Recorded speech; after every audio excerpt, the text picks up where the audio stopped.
Hi, I am Sarah. I'm back to talk about another thing related to astrology because I happen to love astrology. Today we're going to talk about the sign of Cancer. Okay, I already talked about Capricorn in my previous video. Talked about the 10th house. We talked about Saturn, its ruling planet. So today we're going to talk about the Moon in the 4th house and Cancer. So if you were born between June 22nd and July 22nd, you are a Cancer. Congratulations. Okay, so what's the number one thing you hear when you think of a Cancer? What is it? Moody. Oh, that person's moody. Oh my God, they're so emotional. Blah blah blah. It's true. And why? I'm gonna explain. Okay, so the moon, being Cancer's ruler, the moon is usually associated with the tides of the earth and how does it, the controlling the tides of the earth and the ocean and so forth. So us being composed of what 78 to 80% water, one would expect that to somewhat have an effect on us. Yeah. So, so it's always changing. I mean, it's fluctuating. Okay, so the moon goes through a 28-day cycle in which it makes transits around. Okay, and it usually lasts anywhere from 2 to 3.5, sometimes 3 days, but it's usually 2.5 days. The moon stays in one sign. Yeah, you know what I mean. So it's constantly changing. The moon in the chart also represents how do you see your mother, okay? How did you view her? How does your view of your mother shape how do you treat women today? Or how do you interact with women today? And that can all be attributed to how did you see your mother as a child, okay? And the moon is just, oh wow, yeah, so during full moons, there's usually a lot of activity. Accidents, crimes, things of that nature. Oh, and just for a little fun, cancers were supposedly known to be statistically proved to be the highest arrest rate. Okay, not particularly. Usually for like if they're murder or things of that nature, but obviously they're going to be emotionally related. The person's going to have some kind of motive, and that's why a lot of them are supposedly cancers. Okay, so now let's talk about the fourth house. The fourth house is your roots. It represents your heritage. Where did you come from? Your childhood experiences. Pretty much how are you? I would say how were you raised? I mean, that's how I looked at the fourth house. I don't know, automatically. I figured that's how a person was raised. Okay, so the fourth house is also the past. So also the moon is representation of the past. Cancers, you will finally, you always, not always, you will frequently see Cancer people, always talk about the past. They like antiques. They'll totally enjoy engaging in conversation. Something to the effect of this. Oh man, you remember when Uncle Fred got that really cool card from 1950? Oh, that baseball card. Oh yeah, that one. Oh, wait. See, so they get all thrilled and like, Anyways, but it's fun, But that can totally just flip on you. And a person can hold on to grudges for a long time. Now, cancers are known to do this as representational of the symbol of the crab or whatever it is. Yeah. The crab or the two turtles in Egyptian. And, it's just, yeah. So it's basically, here I drew something here. Look, it's not supposed to be a joke or anything because Cancer is representational of the breasts. Okay, and I believe upper loads of the stomach. Yeah. Okay, so that's why a lot of cancers, if they have some like issues or they feel kind of stressed out, they'll engage in like comfort eating and things of that nature. Just because food kind of comforts them. A lot of cancers you will see like to cook. Okay, so I was talking about the past and how a cancer cannot just won't let go sometimes.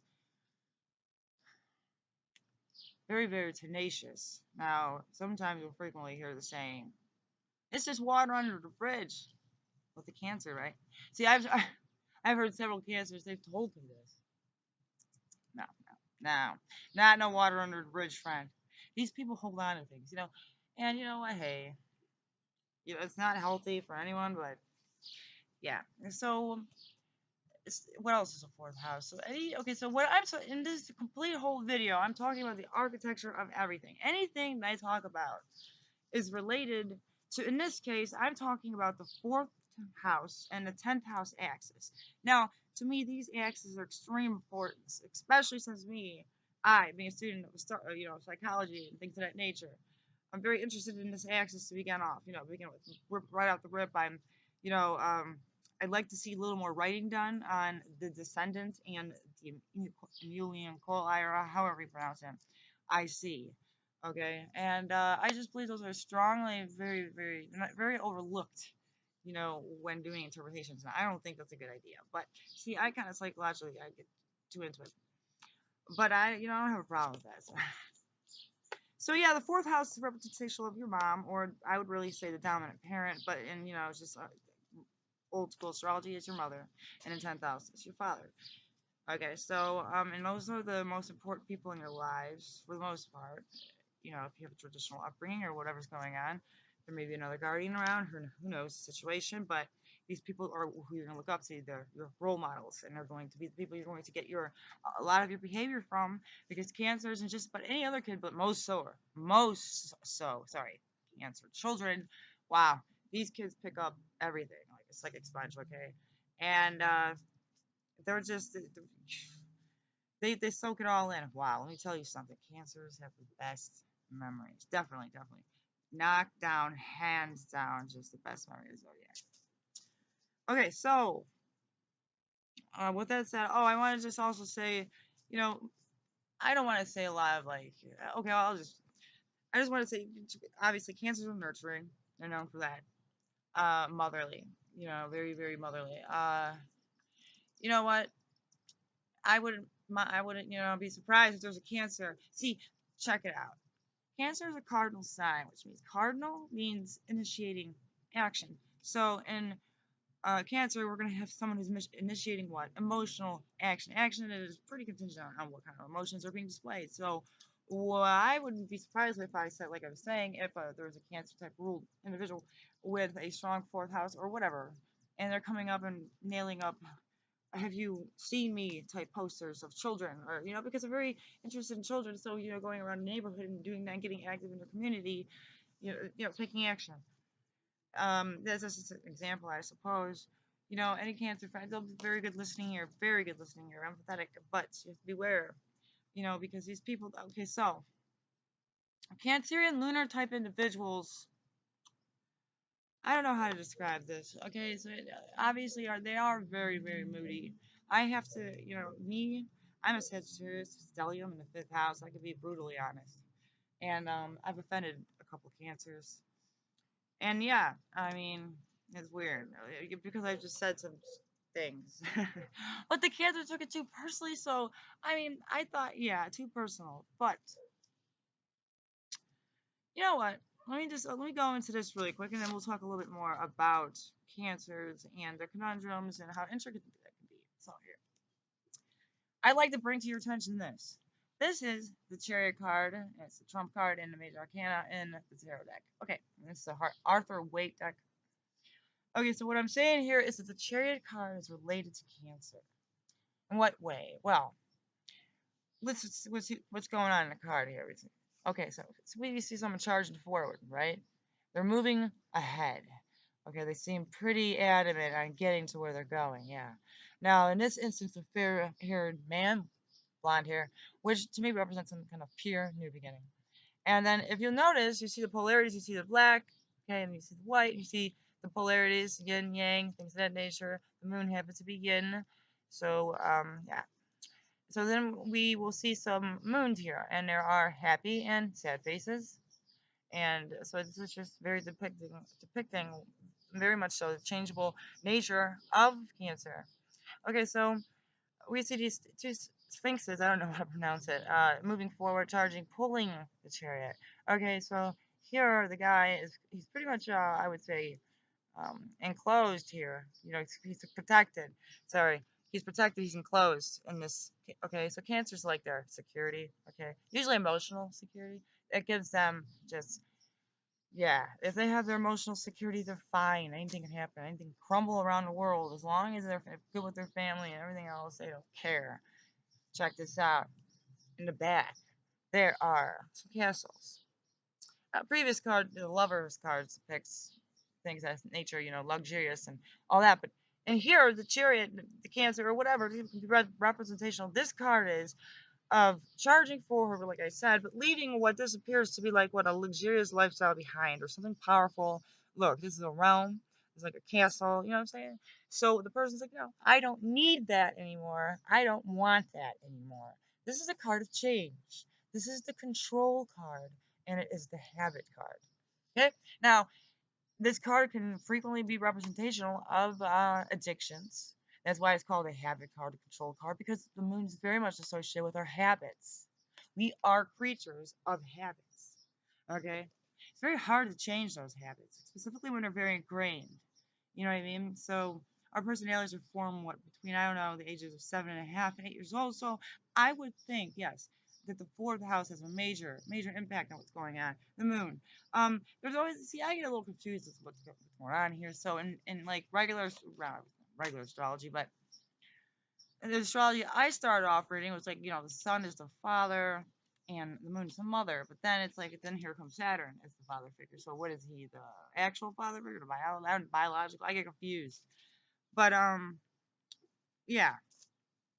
So going back to the Chariot card, the person is deciding to leave all of what he could have had behind.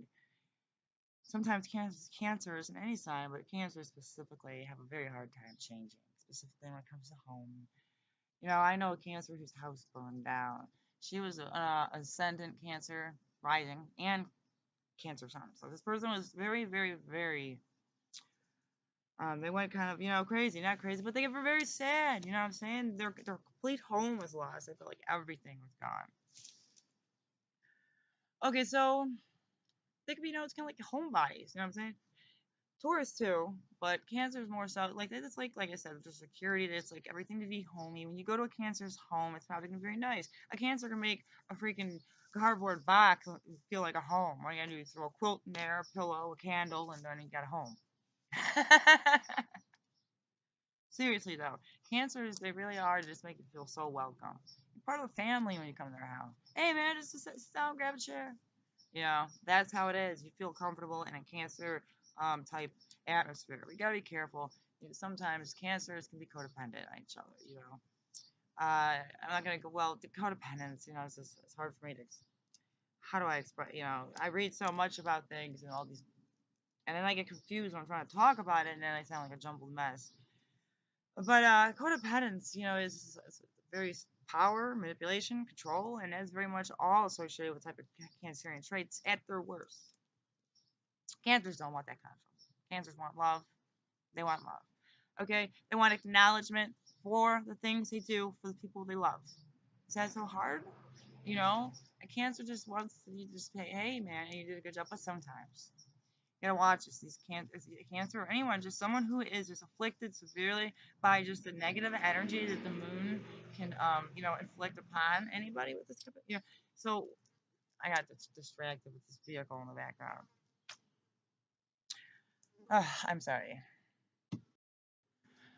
A person with an afflicted fourth house could be like I was gonna say, a bottomless pit. Okay, let's talk about something. Let's talk about a very interesting placement I've seen in a lot of people's charts, including my own.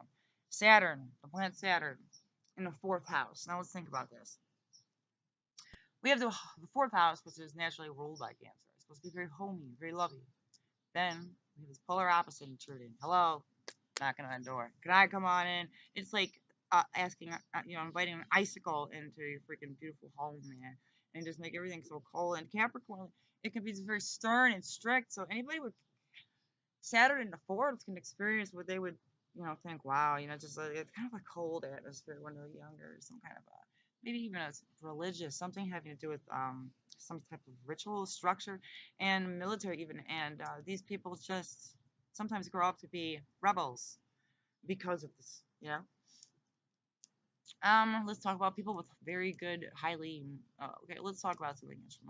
I know an individual who has their moon conjunct my sun, Mercury, and Venus. So their Sagittarius moon conjunct all those planets of mine. It gives that person a very close connection to me. This person I can talk to and tell them anything. trust this individual. And seeing as how Sagittarius influence, we can talk for a long time. We have no problem communicating, blah, blah, blah. You know what I'm saying? However, this individual has a tendency to be intrusive sometimes. You know, they really, really care. They're also extremely psychic. They like know what's going on, you know, and immediately. And they're always, they'll think about me when I'm thinking about them. And it could be, like I said, a weird psychic thing going on with the moon in general. And I'm talking about synastry charts. Synastry. When you take two people's charts and you compare them. And in that instance, I was taking someone's moon in Sagittarius and putting it into my chart and applying it to the stelliums, and boom, we have the moon conjunct my sun, Mercury, and Uranus, things of that nature. So, and then that person's moon would have like a colored influence on me when they are around me, their energy. That's a whole different thing. I'm gonna do a video on synastry. It's a very, very interesting topic. It's one of my favorite things to do, and yeah, and chart-wise and things of that nature. So we're talking about the Cancer in relationships. A lot of Cancer women I know feel used. They feel like martyrs sometimes. They feel trapped in their relationship, almost obligated to be some type of figure, a mother figure. They're not always excited about this. Sorry, I'm taking it so slow to talk. I'm trying to choose my words carefully. See, I am having a cancer. This is a Cancer video. I don't want anyone to say, "Hey, man, just blah blah blah." No, I'm trying to avoid all that, but whatever. It doesn't matter. You know, someone's always gonna have something to say. Oh, I have an airplane going on me. Okay, thanks. These people love their privacy. Very, very private individuals. Because listen, the fourth house is that of the private life. See, the 10th house is that of the public. You know, it's the midheaven. It's the highest point in the sky when you're born. Boom, the IC is the opposite. And that's why I'm very interested in this IC. There's like, sometimes there could be like habitual secrecy. People might find these people sort of manipulative. And it can be because the moon is manipulative itself. Everyone, you know, is just, and the, you know, the word manipulative is, it's hard to, you know, I've always thought about, I'm the type of person who ponders a lot. Somebody says a word about it, you know, uses a word, and I don't know about it, I'm instantly going to look it up in a dictionary and see what's happening. So I just like to, you know, be in the know. So if that makes sense. Okay, have you ever heard a person tell you, say, "Oh man, I just hate people"? Well, you're probably talking to a person who is a Cancer or has a Cancer afflicted or whatever, some moon aspects or whatever, because these people really would prefer to live in their own private little world at home sometimes, not have to deal with anything. If they could work from their home, that'd be amazing. They'll go outside, they'll get a little oxygen. You know, no, seriously, I know people, Cancer person who's ordering clothes out of a mail catalog, you know, before the internet, and she didn't like going outside. A lot of Cancer homes I've been to, like I said earlier, they're very welcoming and homey, but also they're very elegant. I find a lot of them to be, sometimes, it depends on what's going on. I may have done something else in a person's chart, but yeah, it's just, I've noticed some very distinct decorating styles with the Cancer. Very esoteric. Cancers have a great sense of humor. It's kind of twisted, but once you get to know a Cancer, yeah, they're very psychologically astute, which means they're onto it like white on rice. Any water sign will be, I believe. So they say that psychologically speaking, Scorpio is supposed to be able to see now. Now, maybe, okay, let's think about this. So, are they able to see? Cancer is a complete form of water. Okay, then we have Scorpio, which is the fixed ice. Okay, I call it it's ice form. And then we move on to Pisces, which is gaseous, mutable air. Sorry, water. So when we're talking about like getting to know somebody psychologically, I would think that just on a straight up basis, Cancers will take the cake. So yeah, Scorpios, they need ammunition to get to you. Really, you give it to them. But a Cancer, I believe, they just know it's an innate thing for a Cancer. Okay, so anyways, sometimes I don't even know what I'm rambling about here. But When it comes to the sign of Cancer, I mean, to me, I just think the first thing I think is caring. Caring individual. But then on a negative side, I can think of the following. Well, this is just what I've experienced and what I've read, but it depends on certain placements. But sometimes I've encountered gossipy Cancerians. This person possibly had a Mercury and Gemini. Who knows? Two-Face. Once again, this could have been a Mercury and Gemini or some type of Gemini thing going on. I'm not. Yeah, yeah, Geminis. They could be Two-Face and gossipy. So, but that if it's not tamed, it will turn into full-blown busybodiness. Sometimes I need a Cancer woman who's just a big busybody in a neighborhood. Just neighborhood patrol. That's fine. That's cool. A lot of nurses are cancers. Oh, very much so. They just love caring for people. The thing is, sometimes cancers can become what they would call enablers. They love caring so much that they will just continue to allow the person they love to do something bad or habitual or like let's say that a father just allows his son to live at his house for free and watch TV all day and smoke pot or whatever, and that son just takes advantage of everything. You know what I mean? Frequently how it goes, and then this is allowing your kids to come back and move with you, and then if you're a Cancer, because they have this enabling. I'm sorry, they have this empty nest syndrome when their kids leave the house. I don't know wherever I do with my life. So it doesn't matter. I mean, I feel that they will take their kids back in any shape, and even the shape I just mentioned with that, the unfortunate situation with that son. But the father can make the situation worse.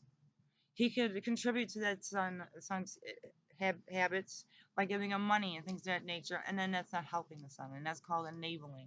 For a Cancer, they don't realize they're doing it. They just want to help. Sometimes they need to go to a couple meetings or something to be informed about how the fact that they could be enabling an individual with any type of bad habits. And like I said, they do not mean to be, but some are aware of what they're doing, and it gives them power, makes them feel like big. I don't know, like a big man. No, it's like no, seriously, like taking care of somebody, that's a lot of work. Taking care of a child is a lot of work. Taking care of anyone, yourself, is a lot of work. You got to keep that person alive. Okay, that's a major, major thing here, and that's all about what Cancer is: bringing life into the world, nurturing that life, keeping that love alive. Okay, that's what I think Cancer represents. Love, unconditional in its purest form. That's what Cancer wants to be, I think.